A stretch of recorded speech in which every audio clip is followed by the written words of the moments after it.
स्थान रोड में हम लोग का ड्रेन का समस्या, जिधर तिधर रास्ता बन रहा, ड्रेन बन रहा। हम लोग का मजार का रोड है, तो हम लोग का इधर काहे ना ड्रेन बनेगा। ड्रेन भी सफाने का दादा सुपर लोग ऊपर से मैला निकाल लेता, निकाल के लेके चल लेता। नमाज पढ़ने जाता आदमी का कितना समस्या, बच्चा लोग का बीमारी हो रहा, बुखार आ जा रहा, डायरिया हो रहा, पैखाना का, बोमी का, ये सब हम लोग घर से निकलने नहीं सकते। जितना पानी है सब घर का अंदर में हम लोग का जा रहा। कहाँ जाएगा? हम लोग को ड्रेन का व्यवस्था चाहिए, हम लोग का काची का व्यवस्था चाहिए, किचन व्यवस्था चाहिए, हमारे ड्रेन व्यवस्था चाहिए। हमरा और की चीज हमरा खाবার চাচ্ছি না। এমপি যাও উনি হয়েছে, উনি কোথায় আছে? বললো যে আমি জিতবো জামাতে ইসলামী, আমি আমাক করে দিব, তমক করে দিব, তো উনি কোথায় আছে? এই পর্যন্ত আমাদের উনি কোথায়? এই পর্যন্ত আমাদের কষ্ট দেখতেছে না, আমরা কষ্টর ভিতরে আছি। আমরা বলেন 10টা বারে বলছে যে রাস্তা ভাঙা 10টা বন্ধুটা গোলাহাট কবরস্থান নালীর বিষয় নিয়ে আমি গোলাহাট কবরস্থানের খাদেম মোহাম্মদ রফি আশরাফি। আমাদের গোলাহাট কবরস্থানে জানাজা যেতে অনেক কষ্ট হয়। বৃষ্টি হলে পুরো ড্রেন ভাঙে গেছে, ড্রেনের পানি রাস্তার উপরে চলে এসেছে। রাস্তাতে পুরো জানাজা যেতে এমনই কষ্ট, এক ফোঁটা পানিতে মানুষ ডুবে যায়, নাপাক পানিতে মানুষ নষ্ট হয়ে যায়। তারপরে মসজিদে মুসল্লিরা যাতে কষ্ট পায়। এবং আমাদের গোলাহাট কবরস্থানের পক্ষ থেকে 2-3বার নোটিশ দেওয়া হয়েছে পৌরসভায়, কোনো কার্যকারী শুরু হয়নি। 2বার বাজেট হয়েছে, একবার নাপতে এসেছে, অর্ধেক কাজ করতে আসে। আমরা অর্ধেক কাজ কেন করতে দিব? অর্ধেক করবেন, অর্ধেক খুঁজে আমরা করতে দেইনি। তারপর থেকে 2বার আবার বাজেট হওয়ার পরেও তারপরে কাজ আর এখনো করতে কেউ আসে নাই। এখন পর্যন্ত ঘুরে দেখে না, পৌরসভার লোক পরিষ্কার করতে ঠিকমতো আসে না, কোনো কিছু ঠিকমতো 2 নম্বর ওয়ার্ডে কবরস্থান রোডের পাশে কোনো কাজই হয় না। এমনকি জানাজা যেতে এতই কষ্ট, আমি জানাজাকে এখানে খাড়া হয়ে এই রাস্তা থেকে ঘুরায় নিয়ে যাই। কেন নিয়ে যাব আমরা? পৌরসভা কি করতেছে বসে? কি কারণে ওনারা বেতন পাচ্ছে? কেন বসে আছে চেয়ারে? কি কারণে আছে? আজকে যে পদক্ষেপ কোনো নেওয়া হচ্ছে না আমাদের? আমরা কি পানিতে ঢুকবো না ভাসে যাবো পানিতে? অপবিত্র পানিতে? পানি কি ভালো? ব্যাসবাড়ি, মিস্ত্রি পাড়া, সাহেব পাড়া, দূর দূরান্ত জানাজা এখানে আসে, কোনো ওয়ার্ডবাসী নাকি জানাজা এখানে ঢোকে না। সব জানাজাকে আমি ঘুরাই নিয়ে যাই। কেন নিয়ে যাব? রাস্তা কি জন্য করে দেওয়া হয়েছে? ট্রেনটা কি আর ভালো হবে না? আমাদের এটা কথা আছে কি আমাদের জানাজা সব দিকের জানাজা আছে আমাদের এই কবরস্থানে।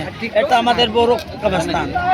আবাসন থেকে আছে, সালটিয়াপাড়া থেকে আছে, আমাদের মিস্ত্রি পাড়া থেকে আছে, আমাদের বাঁশবাজি টালি মসজিদ থেকে भी আছে, সব দিকে 3 নম্বর ওয়ার্ড থেকে আছে আমাদের জানাজা। আর জানাজা আছে মানুষ গোসল করে মানুষ জানাজার মধ্যে যায়, আর এখানে আছে এই নালির পানি ছিটা পড়ে যায়। তো ওরকম গোসল করা তো বেকার হয়ে গেল। মুর্দাকে যে আমরা কখন দিব যে আমরা নালাতে পানিতে পড়ে যায়। এই দেখেন এই রাস্তাতে দেখেন নালার পানি আছে। নামাজি যাবে আলেক্সা মসজিদে নামাজ পড়তে, তো নামাজ পড়তে যাবে তো সাফ সুতরা হয় না যাবে, তো এটা কি নালার পানির মধ্যে পাও দিয়ে আর চলে যাবে। সবার ঘরে ঘরে বৃষ্টির সময় পানি আসে যায়। কেন? আমাদের 2বার বাজেট আছে, বাজেট খাইয়ে নিছে পৌরসভার। টিওনো এখন বসতেছে, টিওনো দেখতেছে না। আমাদের মুস্তাকিম ভাই এখানে জামাতি আমাদের জিতছে। মুস্তাকিম ভাইকে এখানে আসতে হবে, আসে দেখবে। আমাদের তারিক রহমান প্রধানমন্ত্রী আমাদের এই সোদপুরের বাজেট দিক কি আমাদের রাস্তাঘাট সব ভালো না হলে আমাদের রুগী যাইতে পারে না, এই রাস্তা দিয়ে রুগী যাইতে পারে না। আমাদের এই কবরস্থান গেটে আমাদের একটা দাবি, আমরা নালা চাই, নালা চাই। কেন সুপার ব্রিজটা পাঠাতে পারে না, নালা সাফ করতে পারে না, যে ওইখান থেকে একটু পানি যাবে।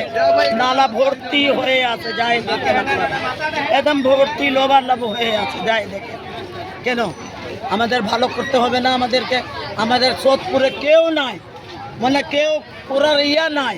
ভোট নিবে সব বলে কি আমরা ই করব হ্যান্ড করব তেন করব, আর আমাদের কিছু করে দেয় না। কেন? মুস্তাকিম ভাই আসতে পারে না? হ্যাঁ, এমপি হয়ে গেছে, আসে দেখবে না? আমাদেরকে দেখতে হবে কি আমাদের এদিকে কবরস্থান খুব বড় কবরস্থান। কেন? জানাজা যাবে তো মানুষ এটার মধ্যে থাকবে, নালার পানির মধ্যে দিয়ে যাবে। কেন? এটা বলে আমি খেয়ে ফেলছে। এখন আমরা ময়লার সাথে বসবাস করতেছি। আমাদের ছোট ছোট শিশুদেরকে নিয়ে নিউমোনিয়া, টাইফয়েড, জ্বর শহীদ শিশু হাসপাতালে আমাদেরকে ভর্তি হয়ে থাকা লাগতেছে একমাত্র এই ট্রেনের জন্য। কেননা এই ময়লার জন্য বাচ্চারা অসুস্থ হচ্ছে। প্রথম কথা, জানাজা নিয়ে মানুষ যাইতে পারে না, ওই কোলাহাট দিয়ে ঘুরে আসতে লাগে। বর্ষাকাল আসেনি, তাতে রাস্তায় ট্রেন অর্ধেক পানি চলে আসছে। বর্ষাকাল আসলে পানির ভিতরে পানি ঢুকবে, ময়লা আবর্জনা ঢুকবে। এর দায়ভার কে নিবে? গত দিনের চেয়ারম্যান যারা ছিলেন, এমপি যারা ছিলেন, তাদেরকে দায়ভার নিতে হবে। কেননা তারাই বাজেট পাস করে আমাদের বাজেট খেয়ে ফেলেছে। আমাদের এখানকার বাজেট অন্যদিকে কাজে লাগাচ্ছে। কেন? আমরা সেই বাজেট আবার ফেরত চাই। আমাদের কমিশন রোডের অতি দ্রুত ট্রেনের কাজ করতে হবে, তা না হলে আজকে আমরা রাস্তা ছাড়ছি না। ঠিক কিনা বলেন?